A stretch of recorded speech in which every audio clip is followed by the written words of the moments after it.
I like this slide and I like this analogy because in so many ways, what our goal through the entire semester has been is similar to cooking, is similar to baking.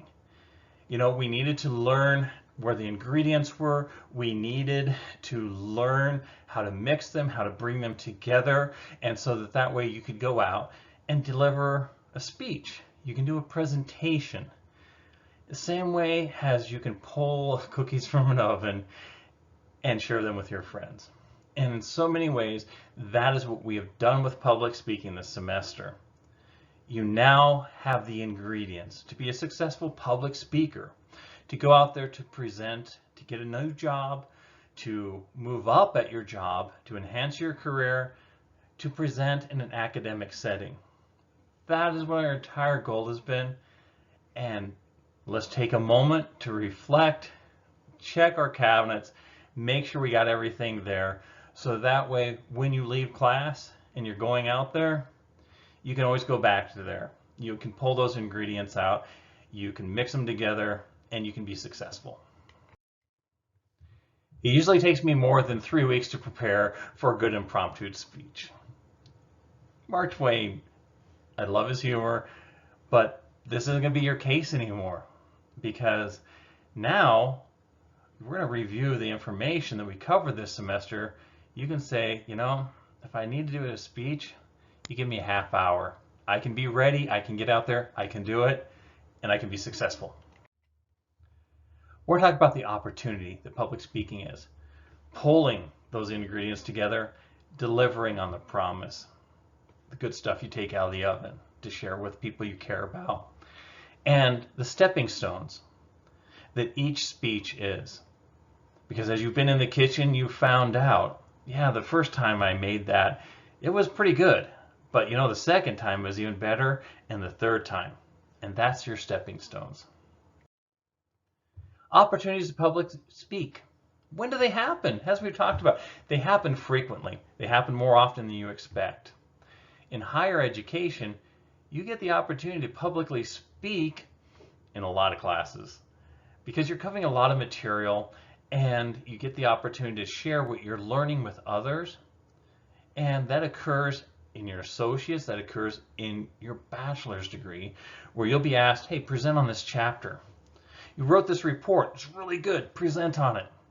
But as you're moving into the higher programs, such as your master's or your doctorate, you're going to be publicly speaking a lot because you're going to be doing a lot of research, you're going to be gathering a lot of information, and you're going to be going to symposium, you're going to be going to conferences, you're going to be on panels where you're going to be presenting your information.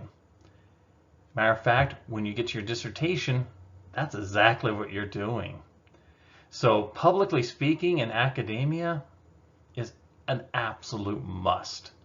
And if you can do it successfully with the tools you've learned this semester with those ingredients, it will truly enhance it. Your next job interview, that is publicly speaking. It's a persuasive speech. And if you prepare for your next job interview in that manner, you're going to nail it. You're going to impress them because you're going to do your audience analysis. You're going to gather the information you need to know about them. You're going to have that attention getter. You're going to have that story in there. And then you're going to have that action statement that gets you that job. Work related, you're working in HR. You're working in an office. You're working in marketing.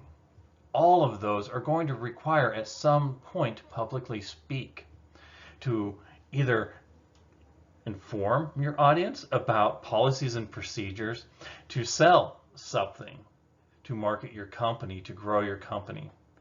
Of course, special occasions, the very last one that we did is going to be another opportunity you're going to have where someone's going to get married. There's going to be a birth. There's going to be a wonderful family event. There's going to be so many opportunities, birthdays even, where you might be called upon to do a special occasion speech.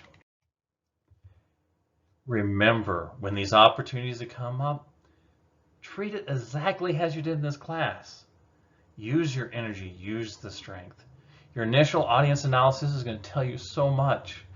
By doing your audience analysis, you get to find out what's their latitude of acceptance on what you're talking about. Do they understand where you're talking about? Do they know the information they need to know? And with that audience analysis, you're going to be able to say, okay, it's the same as with your ingredients. Are you feeding 5 people? Are you feeding 10? Are you feeding 24? That's going to change the ingredients you use so much. Do they like sweets? Do they not like sweets? Do they like Tex-Mex food? Do they hate that? So with your audience analysis, you're going to be able to prepare something that will meet your audience's need. Of course, you're going to run into these different types of speeches. Speech of introduction.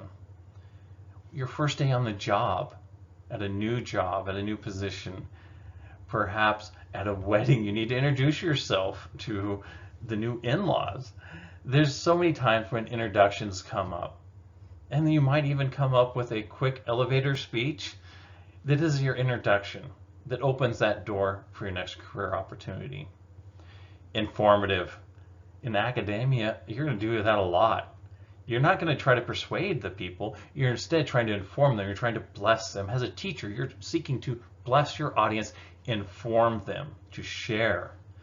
And these type of speeches are very important. In that HR setting again, yes, informative speeches.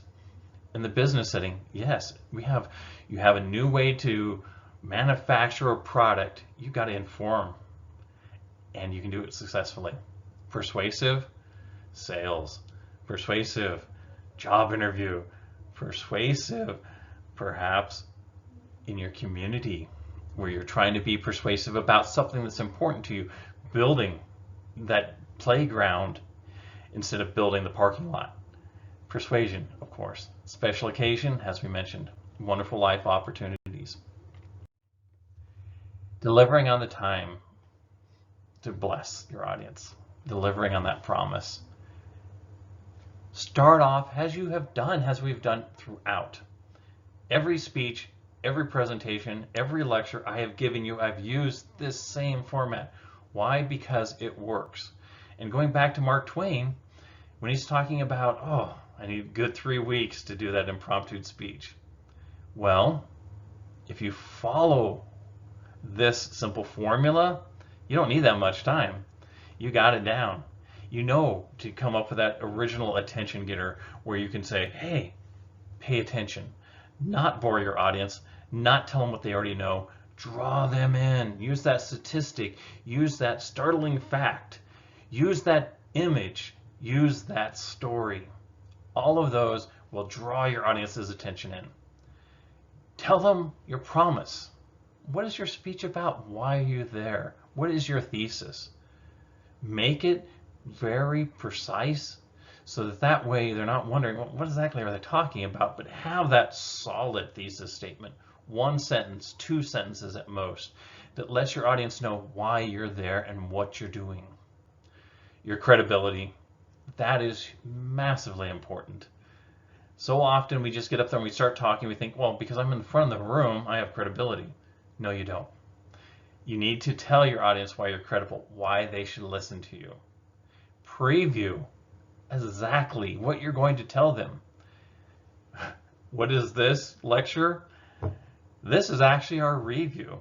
We previewed the material we're going to cover way back 15 weeks ago. And now here we are. We did it we previewed it. I told you all the stuff I promised I'd tell you, and now we're reviewing it in this presentation. And then transition. Say, let's get into the material. Let's dive into it. Let's take this first point and examine it. The body. Make sure you have a logical arrangement. Is it chronological? I mean, as we're talking about baking, it absolutely makes sense. The first thing you do is gather your ingredients, and then you have to mix them, and then you have to perhaps preheat the stove, and then you have to, and so that's chronological. That's time. Or are you doing it by topics? Are you doing it based on spatial, where this is closest to us, that's next closest, that's furthest away? Give them the signposts. Let them know that you are in control and you know where you're going. Don't be bouncing around and they're like, I don't know where we're at. Can you help me? No, Give them the signpost. This is the first thing we need to talk about. Here's the second thing and the third thing that we really need, the most important thing we need to talk about. Signpost it. Perhaps you will do it with signpost with, now that we've talked about the first item, which was gathering the ingredients, let's discuss the second item. So you can do the internal review at the same time as you are presenting. And transition. Don't go with next, and. No. Mix them up. Get some different ones in there. So that way your audience is constantly reconnecting with you during the body of your speech. Delivery. That's part of the body of the speech. You have multiple things. Now, online, we're learning a lot about making eye contact with the camera. The blue light looking at you, you're making eye contact with that, and that's your eye contact. Remember, though, when you're not talking to a camera, you're going to be talking in front of people. And as we talked about, find those friendly people spaced around the audience that you can talk to. Present to them, to them, to them, to them. And it works even if you're in a big area where there are multiple layers, because you can present to someone up close, someone far, someone close, someone far, and these are the people you're talking to. But your audience will feel you're making eye contact with them because you are making contact with certain areas of the room that really you're looking at people, and that lets them know you're sincere and you're connected with them. Use your voice. It's a tool. Slow things down when you're serious. Take a moment. Use those pauses to let them know that this is the point they need to pay attention to. And then, if you're really excited, you can speed up and tell them, this was the most exciting part of my story. Your voice is a tool. Use it. Don't monotone your audience to death.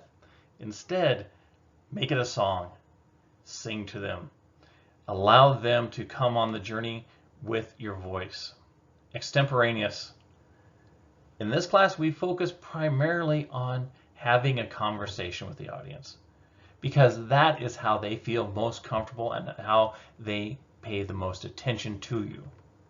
If you're speaking at them, they get turned off. If you're speaking down to them, they leave. So use the extemporaneous speaking style to connect with your audience, have a conversation with them, avoid those fillers, using your voice, keeping that eye contact, body language. Remember, gesture. Think about the next time you're talking to your friends and you're telling them a story. You gesture. You don't fold your arms and close in. You don't shut them off. You don't use your body language to shut down. They're people you want to connect with, you want to bless. Open up. Show them the palm of your hands. Show them the openness. Show them that you're not a threat to them and that you are vulnerable and you are willing to embrace the audience. I mean, you don't go in for a hug like this. You go in for a hug like this. So use that body language and your nonverbal proxemics. Remember, you move closer to your audience. By moving closer, they feel the energy and they feel the connection. Moving back, you're withdrawing from them. You're taking energy away. So you avoid that. Haptics, you're not touching. Vocalics, as we talked about using the voice. Timing is very important. What's your pace? What's the rhythm you have in your presentation? Make sure, if you're presenting, in some cases, you may have only 5 minutes. You may only have 10 minutes. So make sure you're on that time. Because if you're sitting in a panel or you're doing a presentation of a paper, they're not going to give you extra time. When your time's up, your time's up. So make sure you're keeping that close. Physical environment, control what you can. All right? You can't necessarily always control where you're at, but if you have that opportunity, do so. And remember our disaster recon, when we talked about getting the audience to love you in that first 60 seconds, part of that is checking your environment, knowing that your remote works, knowing your PowerPoint shows, knowing the microphone's on, knowing where the cords are that you might trip over. So watch for that physical environment, do your disaster recon on it so it doesn't trip you up, literally. Physical appearance, Know what your audience is expecting. That's why you did the audience analysis. I mean, business casual is primarily the one we talk about in public speaking. Some situation, that's not what you're going to want. You might be going to a farm in western Colorado and you show up as business casual, they're not going to connect with you. So you dress based on your audience's expectation of you. And then, of course, kinetics, your movement. Use it. Allow your audience to connect with you. Visual aids, know them. Don't be surprised, oh, wait, what's this on my PowerPoint? I don't remember putting that on there. No, know them, practice with them, all right? So when you do your full sentence outline, remember you do your rough draft, your full sentence outline, and then you use your keyword. Now, when you're practicing off your keyword. If you have visual aids, you're practicing with those visual aids, because by practicing with those visual aids, you know what works, what doesn't work, what they look like. Test them. When you're practicing, that's what you're doing. You're testing them. You're making sure. And limit them. This isn't the Star Wars. You don't need CGI. What you need to do is communicate with your audience to have that conversation. Don't overwhelm them with flying PowerPoints and words that are zooming in and out. That doesn't help what you're telling your audience. It might entertain them for a moment, but then they're going to lose track of what you're saying. And in public speaking, what you're saying is what you're trying to convey. Supporting the promise. Plug in with the audience from the very start.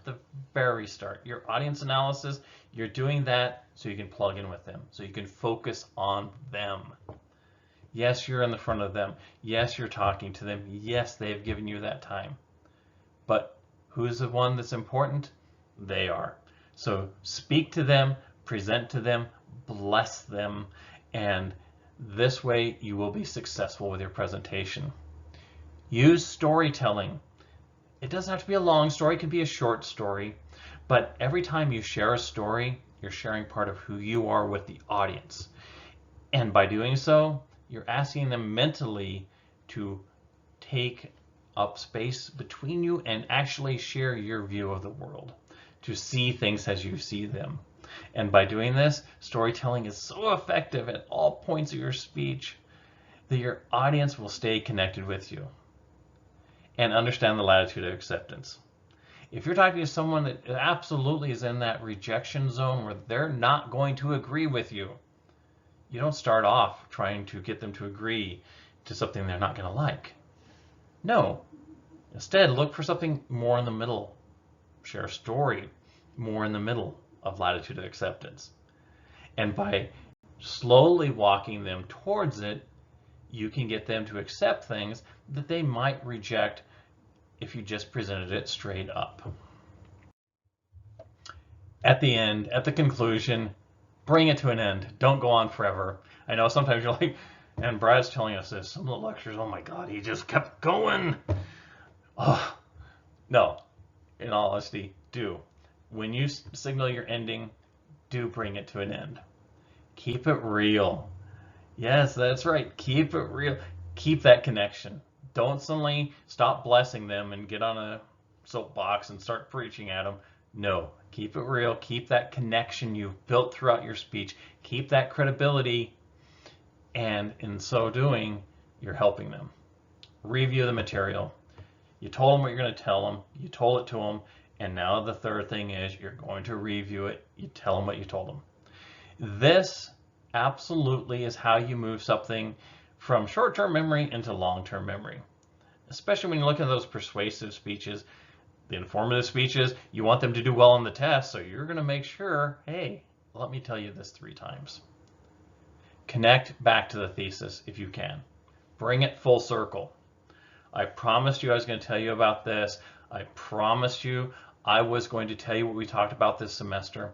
And now at the end, I have told you what I promised. So you bring it full circle and have that mic drop, that quote, that statistic, something that's not just, thank you, that's my speech. No, don't do that to yourself. End it strong, end it with power, and your audience will remember what you talked about and they'll be thinking about it long after your speech is done. Stepping stones. I don't care if you went out there and gave the worst speech of your life. You tripped going up onto the stage, you forgot, your cards went everywhere, you stumbled, it was bad. Find something good that you did. First of all, you got experience, you learned something. Maybe you made eye contact, maybe you still had a conversation with your audience.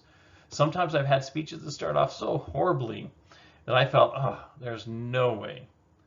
But because I kept going, as I knew I needed to get through it, it still turned into a positive experience. So when you evaluate yourself, don't just focus on the negative.